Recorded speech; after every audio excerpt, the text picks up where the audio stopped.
Ulan na walang tigil, baha na palalim ng palalim. Wala tayong kamalay-malay, unti-unti na pala tayong nalulunod sa panganib. Sa mapanghabong gabing ito, samahan kami sa espesyal na edisyon ng Reporter's Notebook. Tunghayan kung paano pilit lumalaban sa agos ng trahedya ang marami nating kababayan. Ang buong pwersa po ng GMA News and Public Affairs matapang at alertong nagbabantay sa anumang maaaring mangyari para ihatid ang pinakabagong mga balita. At ilan po sa ating mga kapusong artista ay nakikisa rin. Nakaantabay sila para tanggapin ang tawag ng mga nais dumamay at magbigay ng donasyon. Mga kapuso, kanina po ay ibang klaseng trahedya na saksihan namin ni Maki sa may Barangay Commonwealth kung saan isang buong pamilya ang natabunan sa isang landslide. At Jiggy, naalala mo yung kwento sa atin ng mga residente roon na bandang alas 8 ng umaga ay gumuho ang lupa dito nga sa Barangay Commonwealth at tinabunan yung 5 bahay. At dun nga sa loob ng 6 na oras na kasama natin yung mga rescuers ay nasaksihan natin ang pag-rescue nila o yung pagkuha nila sa 8 dun sa mga biktima ng gumuho na lupa dito nga sa Barangay Commonwealth. Narito po ang report.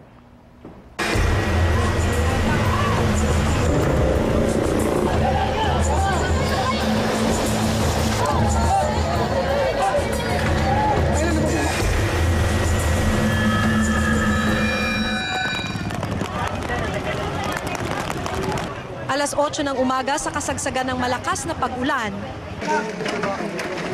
isang trahedya ang naganap. Gumuho ang bahaging ito ng lupa kung saan nakatayo ang 5 bahay sa Bayanihan Street, Barangay Commonwealth, Quezon City. Lumambot ang lupa dahil na rin sa walang tigil na pag-ulan. Ang kwento sa atin ng mga kapitbahay, tsaka yung mga residente dito, bandang alas 8 daw, nakarinig sila ng maingay, parang malakas na agos ng tubig. Yung pala, yung lupang yun na pala yung gumuho, tapos yun yung bumagsak dito sa mga bahay, mga 5 bahay, yung binagsakan ng lupang galing nga ron sa taas.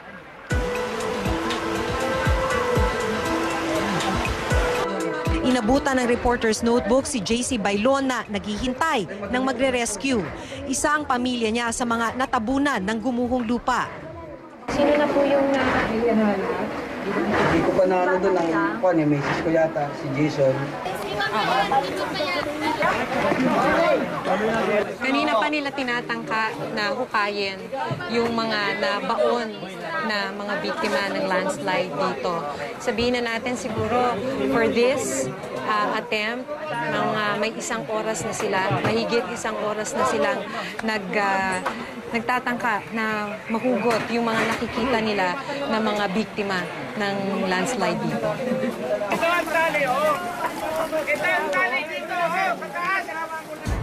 Tatlong katao ang nahukay ng buhay at kaagad na isinugod sa East Avenue Medical Center.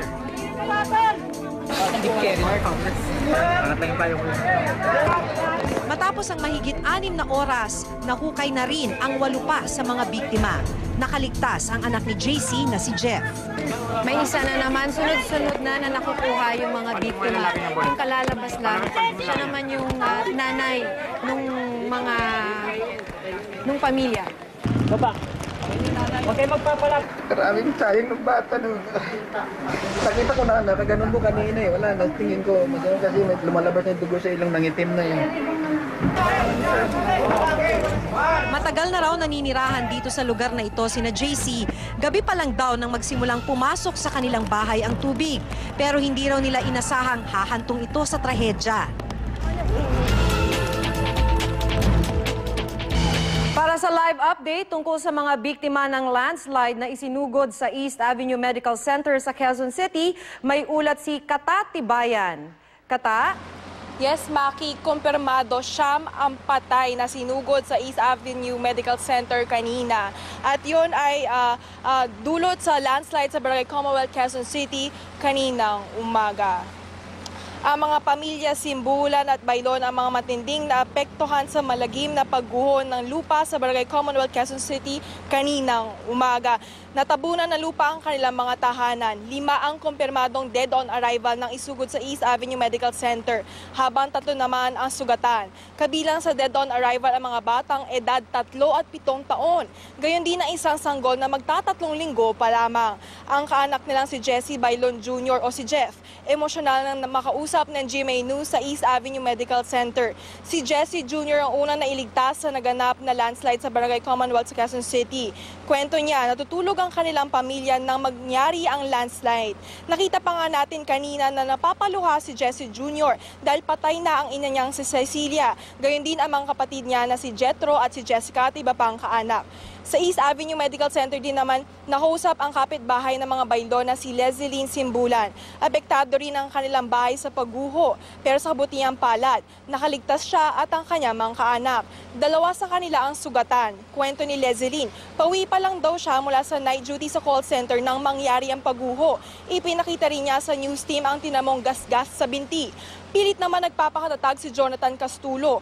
Patay kasi ang kanyang may bahay na si Jessica at 3 niyang anak kabilang na ang sanggol. Sinamahan naman siya patungo sa Tahuna Funeral Luzon kanina para makita ang labi ng kanyang mga mahal sa buhay. Mula sa Prime Funeral, bumiyahe kami patungong Tahuna Funeral Litex branch hanggang matunton ang Tahuna Funeral Service Luzon branch. At dito, wala pa rin kaming naabutan na labi sa kanyang mga mahal sa buhay. Ayon kasi sa katiwala ng Tahuna Luzon branch, nasa branch na sa Caloocan ang labi ng mga kaanak ni Jonathan. At hanggang sa ngayon, hindi pa rin tanggap ni Jonathan ang tila isang bangungot na dumating sa kanyang pamilya. At yan muna ang latest mula dito sa Quezon City. Balik sa'yo, Maki. Maraming salamat sa iyo, Katatibayan. Samantala, sa puntong ito po ay makakausap natin sa telepono si Quezon City Mayor Herbert Bautista, kaugnay po ng nangyaring landslide. Magandang umaga na po sa inyo, Mayor. Magandang umaga rin, Jiggy, Makit, sa mga nanonood sa atin yan. Opo, at matanong lang po namin, ano na po ang plano ninyo dito sa mga residente? Kasi nakita ho namin na talagang marami ho sila, hindi lang dun sa itaas mismo ng lugar na yun, kundi dun sa ibabang bahagi na maaari pong matabunan kung sakasakaling maulit po itong gantong trahedya. Tama. Alam mo, Jiggy, I think in the year 2001 or at least mga 2 years thereafter, nagkaroon ng pagguho na yan dati. At diniklara na yan na danger zone. Pero over the years, siguro hindi nabantayan o napabayaan. So nagkaroon ulit ng mga naninirahan dyan sa lugar na yan. And unfortunately, nangyari ulit itong trahedya na ito. So, buti na lang itong Disaster Risk Reduction Management Act of 2010, nagkaroon ng flexibility yung mga local governments at kami naman dito sa Quezon City, binigyan namin ng masusing pagtutuon at pansin itong batas na ito. At kanina lang nag-text sa akin si Secretary Robredo at binigyan siya ng information ni Secretary Pahe na ito talaga dapat gawin ng permanenting danger zone. At pag na-identify na natin, may may breadth, may width, at saka merong height, no? Yung kanyang pong information. So I gave instructions to the DRRMC, composed of its action officers, si Dr.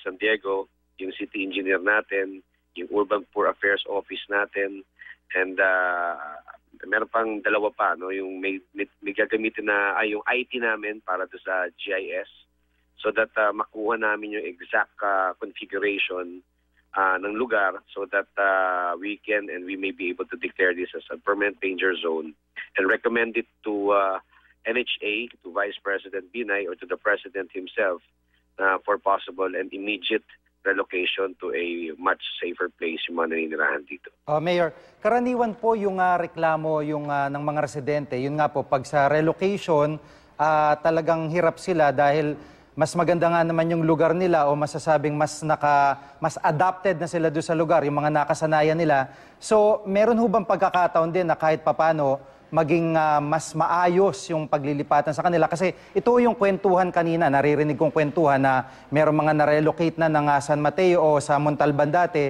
pero pinilit pang bumalik doon sa itaas ng burol dahil nga walang kabuhayan, walang tubig, wala masyadong pasilidad doon sa kanilang nalilipatan. So, meron ho bang kakayanan yung city government para at least ma-monitor o matingnan man lang yung kalagayan ng lugar bago po sila mailipat?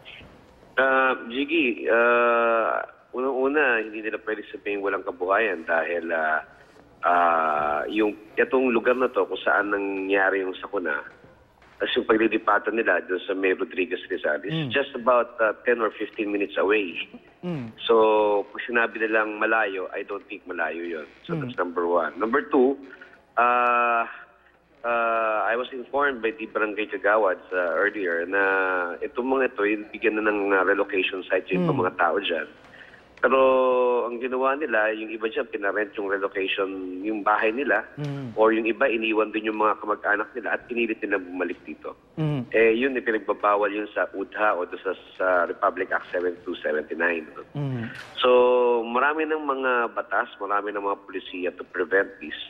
Siguro yung strict implementation talaga ng batas para ma-ensure natin na nothing of such sort na binigyan ka na ng beneficiary ka na ng housing program, ipamimigay mo pa o ibebenta mo pa. Tapos babalik ka and then eventually ma-aksidente ka. If there's one thing, Jiggy, that I want to emphasize here is that sana yung mga bibigyan ng beneficiary, yung mga beneficiaries ng mga pabahay na to, pangalagaan na nila dahil kanila na yan hindi nila dapat gawin yung ipipenta pa nila because if they do that, parang dinidisenfranchise na rin nila yung tunay na nangangailangan ng pabahay program ng national and local government. So it's going to be a vicious cycle. So I think a full implementation of this program and a better monitoring system, as you suggested, will make things very easy for all of us. Opo.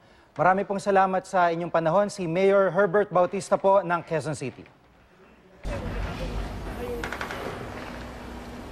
Ang National Disaster Risk Reduction and Management Council sinabing kalahati ng buong Metro Manila at ilang kalapit probinsya nakalubog ngayon sa baha. Tinatayang 200,000 po ang bilang na apektadong residente sa buong bansa. Pahirapan ang ginawang pag-rescue sa ilan sa kanila. Pero kanina personal kong nasaksihan ang pagdadamayan ng ating mga kababayan upang sagipin po ang kanilang kapwa. Narito po ang aking report.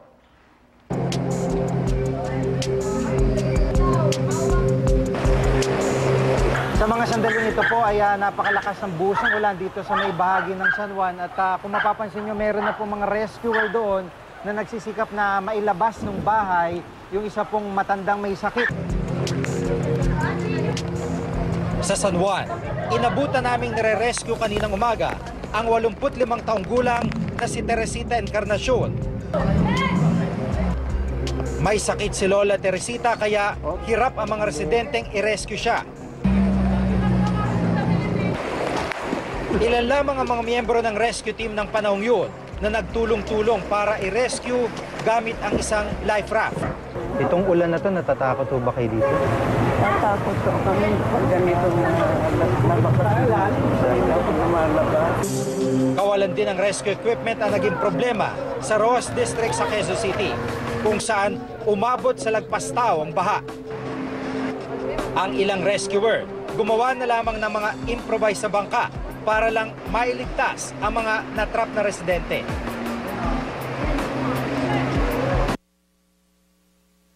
Sa lakas ng ulan at tindi ng tubig baha, tila naulit daw ang pangyayari noong 2009 sa kasagsagan ng pananalasa ng bagyong Ondoy. May ilang lugar na nalubog sa baha noon na muling nalubog sa baha ngayon. Narito ang aking report. September 26, 2009. Sino makakalimot sa mapaminsalang trahedyang iniwan ng bagyong Ondoy? Dilubyong kumitil sa daan-daang mga buhay na tumangay sa maraming ari-arian at winasa ang maraming mga pangarap. Sa loob lamang ng isang araw, mahigit 500 millimeters ng ulan ang ibinuhos ng bagyong Ondoy. Sinasabing katumbas ito ng mahigit isang buwang pagulan. Ang pinakamabigat na rainfall na naitala sa kasaysayan.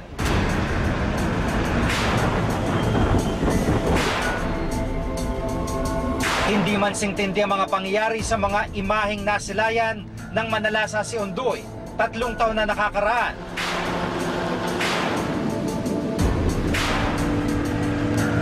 May mga nagsasabi namang tila muling nanariwa ang nakaraan. Sa loob ng isang araw, katumbas ng mahigit 320 mm ang ibinuhos na ulan. Wala mang bagyo, ramdam ang matinding pinsalang dulot ng tuloy-tuloy na buhos ng ulan. Ang resulta, malawakang pagbaha sa Kalakhang, Maynila, maging sa iba pang panig ng bansa.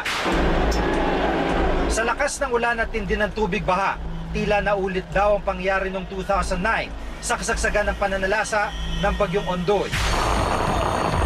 May ilang lugar na nalubog sa baha noon na muling nalubog sa baha ngayon. Isa sa mga lugar na pinakasinalanta ng Ondoy noon, ang Marikina, kung saan maraming kabahayan ang lumubog dahil sa matinding pagbaha. Ngayong araw, muling umabot sa pinakamataas na level ang alarma. Marami muli ang kinailangang lumikas. Kung 80% ng Metro Manila ang lubog noong naganap ang Ondoy, sa pananalasa ng panibagong pagbaha, umabot sa 50% ng Metro Manila ang lubog sa baha. Yan po ang report ng aking partner na si Jiggy Manicad. Samantala, para ibigay naman po sa atin ang pinakahuling ulat sa Marikina na napinsala ng bagyong Ondoy noong 2009, may ulat live si Mav Gonzalez. Mav? Maki, kakatapos nga lang natin mag-ikot dito sa Provident Village sa Marikina City, sakay ng isang amphibian ng Philippine Navy. Kanina nakasama din natin yung GMA Kapuso Foundation na namigay naman ng ready-to-eat na embutido at saka donuts. Alam mo Maki, kanina dito nung nag-ikot tayo, saka ng bahagi tayo ng Provident Village nagpunta. Sobrang nahirapan yung amphibian na pumasok dahil bukod dun sa napakalakas na current ng baha, napakarami ding sanga ng puno at kable ng kuryente na nakaharang sa daan. Pagpasok natin, nakita natin na napakalalim na ng tubig. Sa katunayan, meron tayong nadaanan na bus na talaga namang bubong na lang ang kita. Lagpas tao na ang tubig sa kalakhan nitong Providence Village.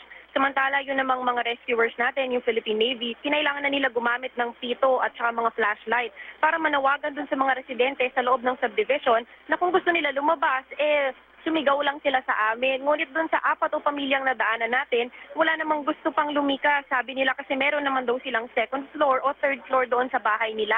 At sasapat pa naman daw yung supplies na naitabi nila noong mga nakaraang araw.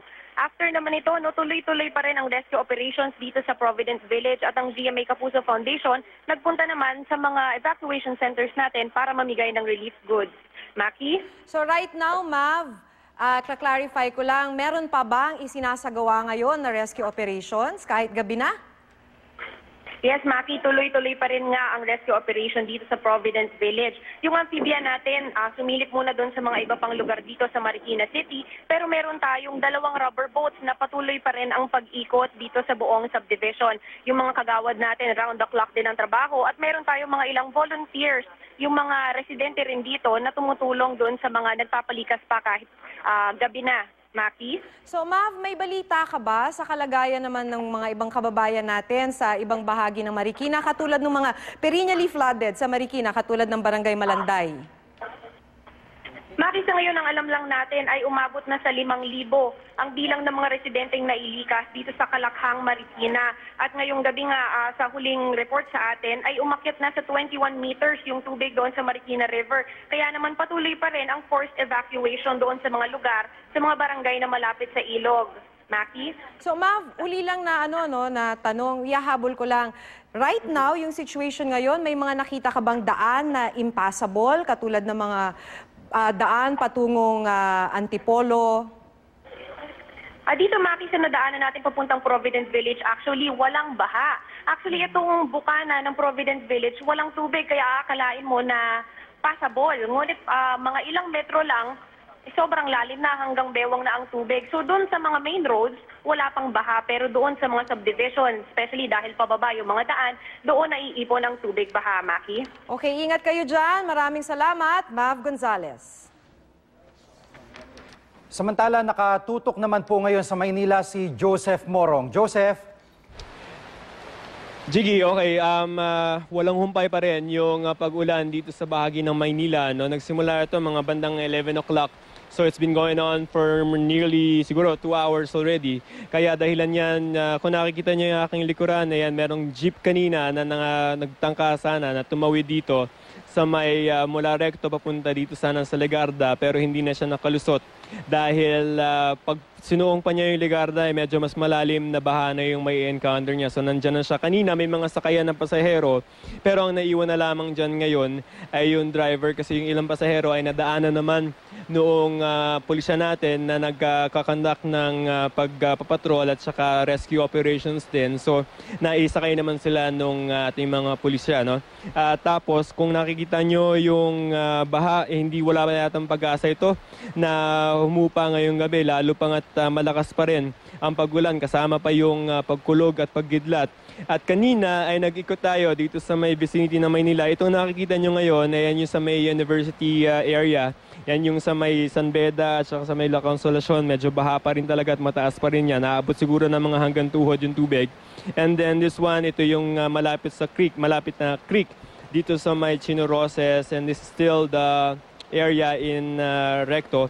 So yung iba natin mga kababayan talaga baka may mga importanteng kailangang asikasuhin kaya nire-risk din nila yung pagtawid dyan sa mataas na level ng tubig baha dito sa may Mendiola at dyan sa Recto hanggang sa Legarda. Mabilis pa rin yung pag-agos ng tubig sa atin dito, lalo pa nga sa mga oras na ito ay bumubuhos na naman ang medyo malakas-lakas na ulan. At hindi natin alam kung hanggang kailan to. So hindi pa natin masigurado. May mga nakikita tayong mga kababayan natin na mga nagta-tricycle, no? Pero nahihirapan talaga sila dahil doon sa lalim. Iyan, kanina, bakod dyan bakal, pero nagibayan gawa ng dami ng basura. Ito namang the Ocampo Memorial Medical Center, pinasok na yung first floor. Yung first floor nila, nandyan yung emergency room. Ang sabi sa atin ay may mga doktor pa naman at saka mga nurse yan, pero yung ER ay inilipat na nila sa ikatlong palapag. Samantalang nakita rin natin itong mga truck at iba't ibang klase ng mga sasakyan na nakapark dyan sa may nagtahan. Ito naman ay bahagi ng Ramon Magsaysay Boulevard. Dito pa rin sa Maynila, hindi pa rin matatawiran ng mga sasakyan yan sa mga oras na ito dahil malalim pa rin talaga ang baha dito sa Maynila, Jiggy. Joseph, yung palibot na nakunan mo no, sa may De Ocampo, sa may Mendiola, ibig ba sabihin to, inabot na rin yung Malacanang grounds? Medyo meron na rin doon, no? Kasi papasok tayo, go towards Mendiola. Medyo mataas na rin yung baha, pero hindi naman siya, pwede pa naman siyang daanan kasi nakadaan pa rin tayo kanina. So siguro yung length niyan will be ankle deep. So pwede pang madaanan ng mga sasakyan, kahit yung mga kotse, kahit yung mga crew cab na dala natin. So medyo yung area, well, to answer your question, yes, may mga baha na rin doon sa area papunta doon sa Palasyo. But of course, we weren't able to go get in and check out the palace kasi kailangan mo ng ID doon and we don't have the ID to enter the palace grounds. So, pero yung area in the perimeter ng palasyo ay baha na at medyo yung isang creek dyan na napapasok doon sa malapit papasok doon sa palasyo ay halos kapantay na yung tubig ng creek na yon doon sa kalye, Jiggy. At bukod sa mga estudyante, may advisory na ba kung wala ring trabaho para sa mga pribado at government employees? As far as yung Manila, ang na-monitor ko kanina, although this is not very official, no, kasi this is na-monitor ka lang kanina yan, yung mga schools ay maaaring walang pasok bukas, no, pero we have to confirm with the Manila City Government that as far as I'm concerned, wala pa ako natatanggap na information on that, Chigi. Maraming salamat, Joseph Moro.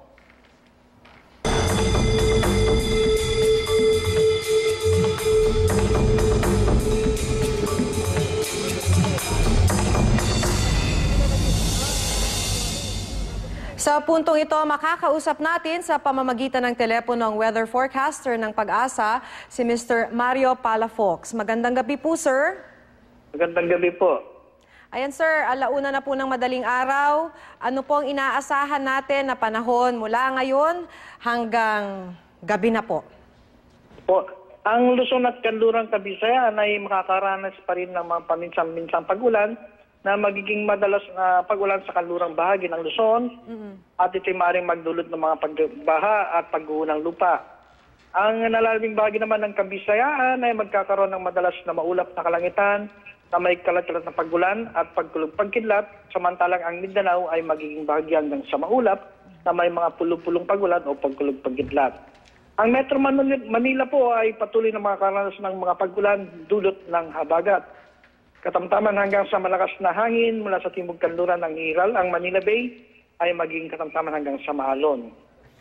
So sir, ang ibig sabihin At po yan po ang pinakahuling update natin mula dito sa Forecasting Center ng Pag-asa DOST. Ito po si Mario Palapos. Sir, pwede ho bang maghabol ng tanong? Opo. Ayan, sir. So, ang ibig sabihin niyo po nung nabanggit ninyo sa atin na pinakahuli update nga po ng Pag-asa, ang ibig sabihin po niyan, ilang araw pa po itong ulan na to? Bukas po ng gabi o mamayang gabi po, ay inaasahan po natin na magiging unti-unti gaganda ating kalagayan ng panahon.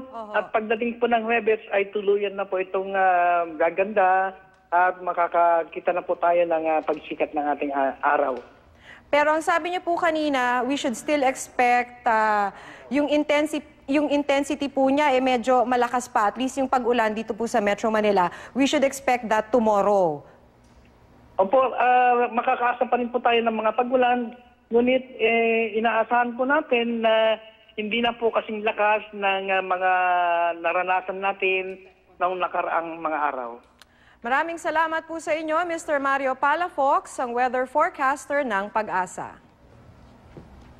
Samantala, nagpapatuloy pa rin po ang Operation Bayanihan Special Telethon. Ang mga numerong nakikita nyo po sa inyong television screen ay maaari nyo pong tawagan para sa mga nangangailangan ng tulong at pati na rin po sa mga nais magbigay ng donasyon. Samantala, narito po ang mga emergency hotline na maaari ninyong tawagan. Para sa NDRRMC, maaaring tumawag sa 911-1406 at 912-2665.